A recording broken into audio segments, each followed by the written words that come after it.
Shalom, Israel. First, I want to give all honor, praise, and glory to Yahawah, bahasham, yahawashi, bahasham, raka, quadash.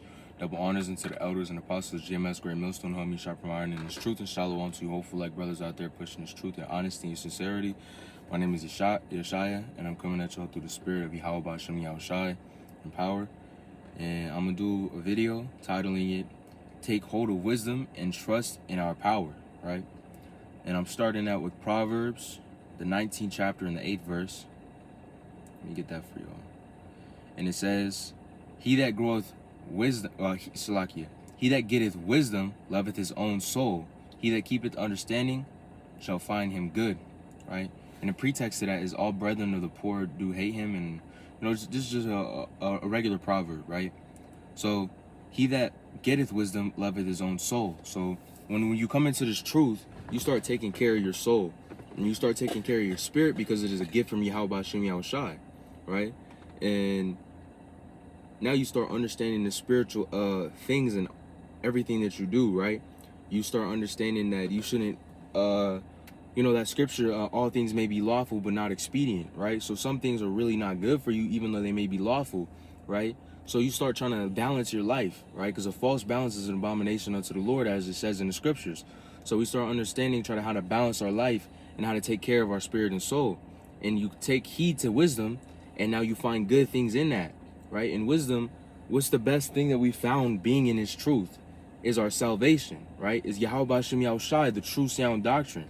You know, beginning with the elder apostle Tahar on down, here,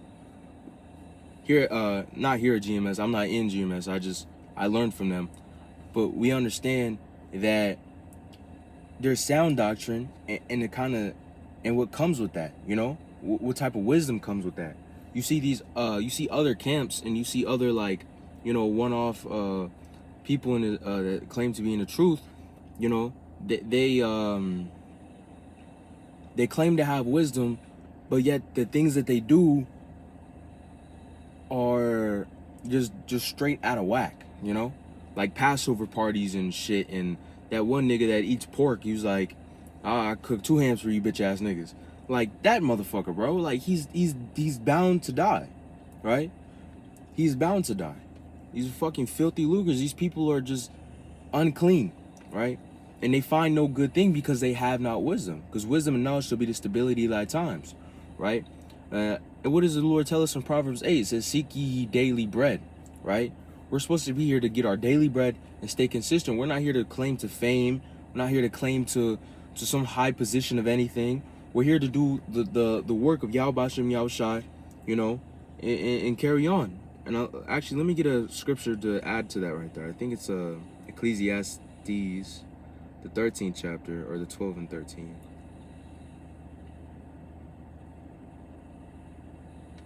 Yeah, let me get Ecclesiastes 12 and 13. It is, let us hear the conclusion of the whole matter. Fear Yahawah, bahasham, yahawashi, and keep His commandments, for this is the whole duty of man. That man is pursuing to the Lord's elect people, right? Just because it says man doesn't mean it's the whole duty of man, because we know that 2/3 are going to be cut off and other nations are going to be dealt with as well. They're going to receive judgment. Esau, Edom is going to be, after 1,000 years in the kingdom, they're going to be extinguished, right? So we understand that. And the Lord is not, He does not possess the ability to lie, and He does not be slack in His promise. So that means that is pursuing to the Lord's people.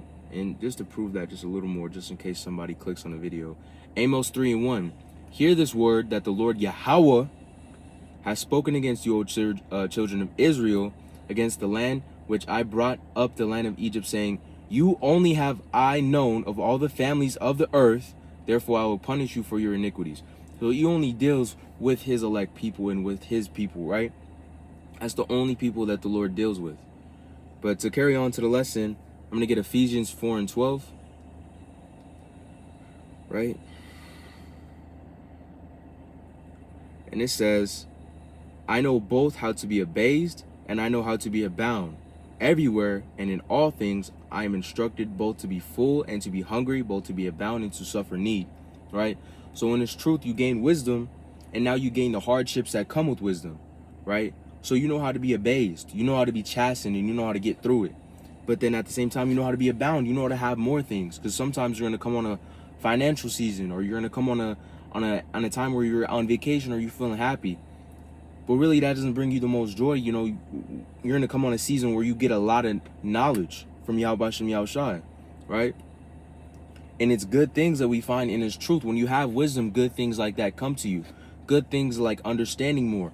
Good things like having the spirit to be more dedicated. Good things like getting your body intact. Good things like, you know, health. You know, a lot of brothers go through, some people go through health problems, you know. I personally take care of people who have kidney failure. And I see every day how miserable these people are. You know, they're not even able to operate as regular human beings anymore. They've gotten that grace stripped from them, right? So now they're only living off of artificial kidney, right? So, and through that, you know, through wisdom and knowledge, we find good things. We find knowledge. We find peace. We find stability. Wisdom and knowledge should be the stability at all times, as the Lord said, right? And we love the Lord, and you know, we perform the righteous acts to the best of our abilities, right? So Revelations 3:16 is what I'm going to skip over to next. And it says, so then thou art be lukewarm and neither hot nor cold, I will spew thee out of my mouth, right? So when you grab onto the truth, and you possess this truth, and you don't hearken unto it, and you don't do the work, and you put your hand on the plow, but you still look back, as it says in Luke, I think it's 9 in the last verse, and you're looking back, and you're still kind of in that worldly mindset, you haven't been reborn. You haven't captured that good. You're not going to receive the good that comes from Yahweh Shem Yahawashi on any level, while being in his flesh, or while, you know, hoping to be in the kingdom, right? You're not going to receive that because you're lukewarm, right? It has to be those who are really zealous in his truth and fear Yahweh Shem Yahawashi and have faith in Yahweh Shem Yahawashi, right? It's a simple matter. It's whether you do or you don't, you know, and you don't want to be a part of the group that doesn't. All right, so we come in this truth and we attain the wisdom, we find that good. And I'm going to skip over to the 21st verse, and it says, to him that overcometh will I grant to sit with me in my throne, even as I also overcame and sat down with my Father in his throne, right? He that hath an ear, let him hear what the Spirit saith unto the churches. So, with that being said, like, those that endure are going to receive greatness and glory, you know? Going back all the way to Proverbs, the verse that we started with, those that receive wisdom and endure within wisdom shall find good things. And that's what's going to happen, is you're going to continue to find good things if you go through the hard shit, right?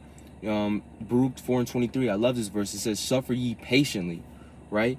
And, you know, we're waiting to the Lord's return, but we still have to suffer and do the work, right? And hopefully this is sparking some type of zeal in one of you brothers, if anyone watches this, you know, to kind of get the fuck up and get that sluggard spirit off. Because that sluggish spirit can catch you at any time, you know, where you're in limbo and you're not really feeling it, you know. But this is a matter of life and death. This is a matter of things that are much higher than what we are, right? So, Lord willing, this lesson was edifying. I want to finish with all honor, praise, and glory to Yahawah, bahasham, Yahawashi, bahasham, raka, quadash, and shalom.